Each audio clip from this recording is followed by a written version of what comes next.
আপনার চিকেন দিয়ে লাউ বা এই ধরনের লতা জাতীয় গাছ কি ধীরে ধীরে ঝিমিয়ে যাচ্ছে? গোড়া ফেটে আটা বার হয়ে কি এইভাবে মারা যাচ্ছে? তো আজকের ভিডিওটা শুধু আপনার জন্য। আজকের আমরা আলোচনা করব এর কারণ ও সমাধান নিয়ে। তো অবশ্যই ভিডিওটি শেষ পর্যন্ত দেখতে থাকুন। আসসালামু আলাইকুম, কেমন আছেন সবাই? আশা করি সকলেই ভালো আছেন। আধুনিক কৃষি বাংলায় আপনাদেরকে স্বাগতম। আজকের ভিডিও আমরা আলোচনা করব চিকেন দিয়ে বা লাউ জাতীয় গাছের গোড়া ফেটে আটা বার হওয়া বা পচে যাওয়া বা হঠাৎ ঢলে পড়ে মারা যাওয়ার কারণ ও সমাধান নিয়ে। তো এই যে গাছগুলো দেখছেন, এটি আমাদেরই চিকেনদের ক্ষেত এবং এই গাছগুলোয় কিছু গাছ হঠাৎ গোড়া ফেটে আটা বার হয়ে মারা যাচ্ছিল। তো কি কি কারণে এই সমস্যা হয়ে থাকে সেই বিষয়ে আজকের আলোচনা করব।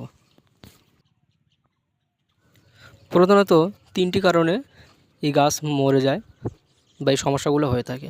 প্রধান কারণ হলো গামোসিস, অর্থাৎ মাজা দিয়ে ফেটে আটা বার হয়ে মারা যায়, এবং দ্বিতীয়ত হলো গাছের শিকড় পচে গিয়ে মারা যায়, এবং 3 নম্বর হচ্ছে ব্যাকটেরিয়া গঠিত রোগের কারণে গাছ হঠাৎ ঢলে পড়ে মারা যায়। তো আপনার ক্ষেতে এই তিনটের মধ্যে কোন সমস্যাটি আছে অবশ্যই কমেন্টসে জানাবেন। এবার বলি এর সমাধান নিয়ে। আপনার ফসলের জমিতে যে গাছগুলো 80% রোগগ্রস্ত হয়ে গিয়েছে অলরেডি, সে গাছগুলো আর কোনোভাবে বাঁচানো সম্ভব হবে না। সে গাছগুলো উপড়ে ফেলে দেওয়াই ভালো। এবং যে গাছগুলো ভালো আছে সেই গাছগুলো বাঁচানোর জন্য আপনি যেটা করবেন, মিটালক্সিল ম্যানকোজেব প্রথমে ব্যবহার করবেন, এবং তারপরে কার্বনডাইনজাইম প্লাস ম্যানকোজেব এই গ্রুপের ওষুধ ব্যবহার করবেন। অর্থাৎ দুটোই 2 দিন বাদে বাদে স্প্রে করবেন, প্রতি লিটার পানিতে 2 গ্রাম করে। এবং গোড়া থেকে গাছের ভাড়ায় ওঠা পর্যন্ত যে অংশগুলো আছে যেগুলো বেশি ক্ষতিগ্রস্ত হয়েছে সেগুলো একেবারে ভালোভাবে ভিজিয়ে দেবেন।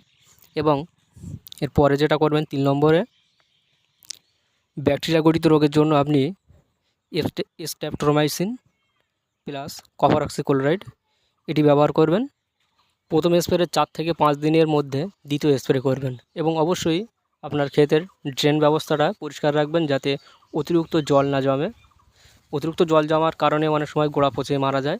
সেক্ষেত্রে আপনার ফসলের জমিকে সবসময় আগাছা মুক্ত এবং পরিষ্কার করে রাখবেন, এবং পিলিগুলো একটু উঁচু করে বেঁধে দেবেন। আর তার সাথে মলিবোরন ব্যবহার করবেন। সাথে বলতে আলাদা ব্যবহার করলেই ভালো, আলাদাই ব্যবহার করবেন। মলিবোরন 4-5 গ্রাম করে প্রতি লিটার পানিতে দিয়ে গাছগুলো ভালোভাবে ভিজিয়ে স্প্রে করে দেবেন গোড়ার দিকটা। আমাদের এলাকায় এই সমস্যাটা বেশ ব্যাপক হারে দেখা দিয়েছে। আশেপাশে যে ভাড়াগুলো দেখছেন, এই গাছগুলো বেশ সুন্দর হয়ে উঠেছিল ভাড়ায় ওঠার পরে আস্তে আস্তে মারা যায় এবং ভাড়াগুলো একেবারে ফাঁকা হয়ে গিয়েছে। তো আপনার এলাকায় যদি এই সমস্যাটা হয়ে থাকে তো কমেন্টসে জানাবেন। আর আপনার জমিতে যদি ট্রাইকোডার্মা ব্যবহার করতে পারেন তো আরও ভালো হয়।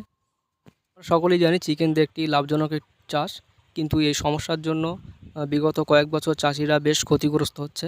আশা করি পরবর্তীতে আমরা এর একটি স্থায়ী সমাধান পাব। তো আজকের ভিডিওটা এখানেই শেষ করছি, দেখা হবে পরবর্তী ভিডিওতে। ততক্ষণ সবাই ভালো থাকবেন। আর চ্যানেলে নতুন হলে অবশ্যই চ্যানেলটি সাবস্ক্রাইব করবেন এবং বন্ধুদের মাঝে বেশি বেশি করে শেয়ার করবেন। আর কিছু জানার থাকলে আমাদের কমেন্টসে অবশ্যই জানাবেন, আমরা তার যথাযথ উত্তর দেওয়ার চেষ্টা করব। ধন্যবাদ সবাইকে এতক্ষণ সময় দেওয়ার জন্য।